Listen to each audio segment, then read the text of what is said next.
Good evening. Welcome to the Good Night Air. I'm Cutter. Uh, I've had a very long day, so I apologize if this is somewhat low energy in terms of the reaction. But today we're going to be looking at this video by, I think it's called, it's Curious Muse. Go check out the channel. They do, it seems like pretty impressive work from what I've gathered from the few videos I've kind of glanced through. But we're going to be looking at their video Post-Impressionism in 7 minutes. I'll probably go through a number of these videos with regards to other art movements as well.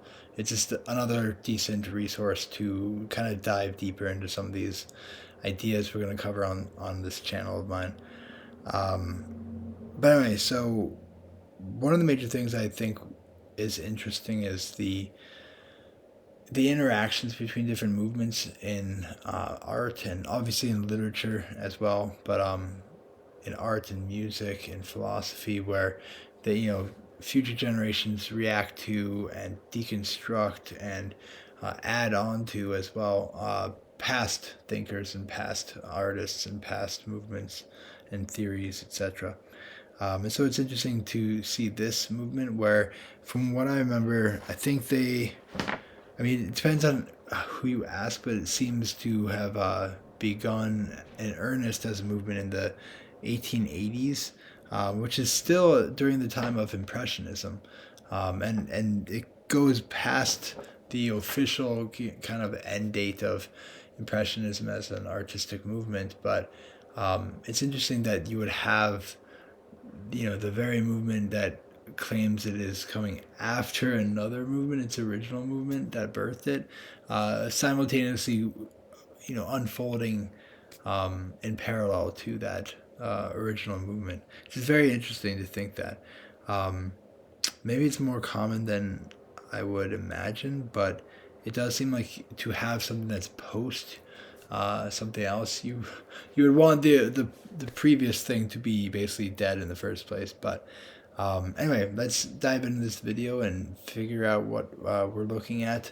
I am not actually that clear about the differences between these two movements, so I've clearly heard of Impressionism, but not too much about Post-Impressionism. So I'm interested in seeing how they describe it here.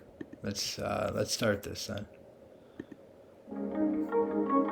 You have surely seen some of these paintings, and you've surely heard some of the names associated with them. Vincent van Gogh, Paul Gauguin, Paul Cézanne. All of these masterpieces represent the art movement that radically transformed the world and greatly influenced the art that you love to this very day. It's called Post-Impressionism. In this episode from Curious Muse, we will find out more about this famous, pivotal period in art history.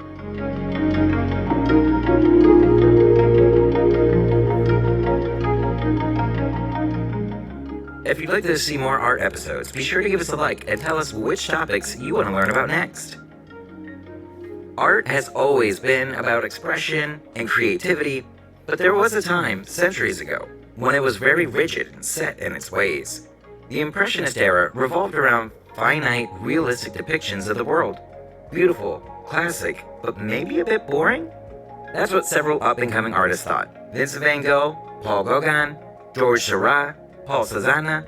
These revolutionaries all carried one common belief. They thought art was supposed to make people feel things. It was supposed to portray the world around them as well as real, tangible emotions through abstract techniques and forms. They didn't know it, but they were creating a fresh artistic movement that would shake up the world. Post-Impressionism. So these artists didn't really see themselves as a unified group, and they actually became known as the Post-Impressionists after their lives had already ended. So that's interesting. This is the case for a lot of movements. I feel we just covered some feminist or proto-feminist literature in my class in modern lit. And this is kind of what I commented on to my classes, is that often movements are titled, are defined, and kind of analyzed and what's the word for it? Described, categorized by future thinkers. So there were many kind of disparate and disjointed movements towards female equality in the 1800s in the United States, for instance. But arguably there was not so much of a unified, cohesive push or movement or coalition between these different forces, in particular because of the communication and the transportation technology was just not cohesive, or not cohesive, was not prevalent enough to allow for major movements to occur as much as later on. And so by the time the 20th century rolls around, it's really the second wave feminists in the 50s and 60s into the 70s who started to define past thinkers as kind of part of this first wave, essentially. So it's interesting because it seems like this is the case for the post-impressionists as well. And I think actually, existentialists are in a similar vein. I think Camus would not regard him, consider himself to be necessarily existentialist, but he's often lumped in with them, especially after he died. But okay, anyway, let's hear what she has to say. The term post-impressionism was coined by the English art critic called Roger Fry, who used it to name an exhibition, Manet and the Post-Impressionists, in 1910. Post-impressionists used daring, vivid colors and abstract shapes to create astonishing visual effects. This was a stark difference in the ways the world was viewed and portrayed before. Let's take a look at the 4 best-known artists to ever do it. First, we have Vincent van Gogh, a man so famous that his name is synonymous with modern art. The Dutch painter truly needs little to no introduction. During his prolific career, Van Gogh created many masterpieces using his signature expressive brushstrokes and brilliant colors. By using these revolutionary techniques, Van Gogh showed us parts of his inner world, rich with emotions that were sometimes tortured by his inner demons. When we observe his iconic self-portrait with a bandaged ear, we witness an artist in a fragile mental state. We cannot hear Van Gogh, and yet this work speaks for him and creates a universal and relatable pain that is downright palpable. While so much art before Post-Impressionism was about beautiful vistas and landscapes, this style of art invited observers to see the landscape of the soul. Van Gogh knew just how radical his work was, and how challenging too. He even wrote to his brother, Theo, and told him, "People say, and I'm quite willing to believe it, that it's difficult to know oneself, but it's not easy to paint oneself either." Georges Seurat preferred a I don't know, that's just a non-statement in a lot of ways to me. Okay, cool. more scientific approach to painting. That's why he focused on theories related to optics and color. So, Seurat's best-known artwork is called A Sunday Afternoon on the Island of La Grande Jatte. The theme of the painting seems very impressionistic, showing members of Parisian society enjoying their day out on the river. But the way in which this work was painted was different and new. He mastered a radical technique that became known as pointillism. Based on that name, you won't be surprised to hear that pointillism consists of an artist using tiny dots of pure colors like violet, blue, green, yellow, orange, and red. The colors weren't mixed on a palette, as they typically are. Instead, they were placed next to each other, directly onto the canvas. The idea was to achieve a kind of optical mixture when looking at the artwork. Next up is Paul Gauguin. Yeah, I mean, that's impressive. I don't know if he's really expressed the major breaking between Impressionism and Post-Impressionism yet. So hopefully he gets to that point, unless I missed it. Otherwise, I'll have to find another video to deal with that too. But okay, so we're just continuing to go through these 4 major painters here.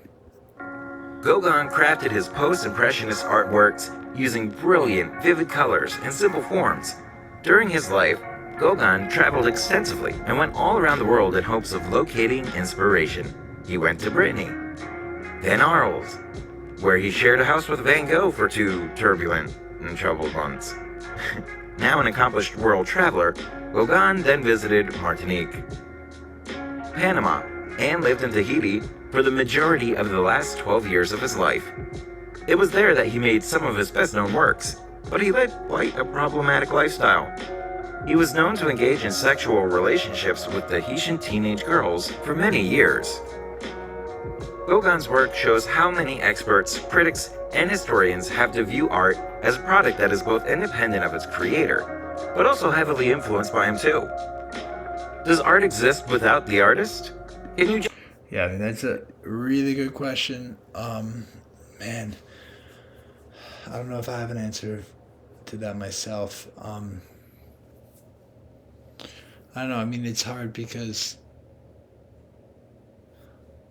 I don't know. Some of the greatest works of art and literature are made by horrible people, or at least drunkards and um, scoundrels and cheaters and whatnot. So, um, can you separate? Well, I guess what I would say is you have to have a moral stance in the first place in order to justify even having this discussion in the at all. Uh, if you're subjective, anti-religious, or atheistic or whatnot, existentialist type of person, if you're someone who just says there's no moral standard, then you can't really engage in this conversation. Obviously, it's only really ultimately a kind of religious question, I think, in terms of what is is there certain content and certain behavior that should not be allowed to exist, essentially, for the betterment of the human soul. Outside of that, I'm not sure how you would really dive into answering that question. I don't know if that makes sense. I don't know if that makes sense to people. It is getting kind of late, like I said, so I'm just kind of winging this. But yeah, interesting. I like his art to some degree. Not my favorite artist, but I kind of like Degas. Yeah, he does have a certain focus on very young women. Um, yeah, not really a good look for him. But judge art without approving of the person behind it? Gauguin remains a challenging but undeniably accomplished figure in the world of art history. Paul Cézanne was all about excellence.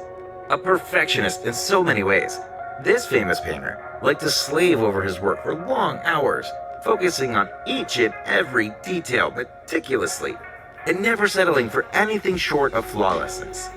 His wife, Marie Hortense, spent countless hours posing for Cézanne and was known to complain about having to sit still for so long in one position. Therefore, painting still lifes was ideal for the French artist because there wasn't anyone who could get bored with posing. In his post-impressionist paintings of various fruits laid out on the table, Cézanne abandoned the traditional perspective and played with portraying objects from multiple sides. He was fundamentally changing how artists portray the real world, and because of that, was also fundamentally changing how art fans saw the world. So I know that the last what he was saying about multiple perspectives and Cézanne's art. I think that inspired ultimately the Cubists in a lot of ways, and other people afterwards. He's seen in many ways as kind of a father figure of various art movements. All right, so that was pretty good. It's pretty decent, I think. Is that it? No, there's a concluding part. Okay, let me finish this then. Post-impressionism changed the world. Major art movements like Fauvism, Cubism, and Expressionism all would not have been possible without what was started by Van Gogh and others. Their explorations of abstract forms paved the way for scores of artists in the 20th century and beyond. Hey Muses, so what do you think of this game-changing style of art? What is the most surprising thing you learned about the artist that created it? Do you have a favorite piece of post-impressionism? All right, so yeah, hopefully you thought that was interesting. I don't think they didn't really explain the movement in a way that I would have appreciated, defining it compared to other movements. But yeah, I mean, pretty informative, I guess. I I think, you know, being able to categorize different artists based off of their style, it can be important, but um, the focus on the four artists, I've already kind of heard about a lot of them before. So yeah, anyway, I'll try to find a new um, video to go into the differences between the Impressionist and Post-Impressionist paintings. But uh, otherwise, I guess I'll end this. All right. Hopefully you enjoyed it. Hopefully you learned something. And otherwise, have a great night. And God bless.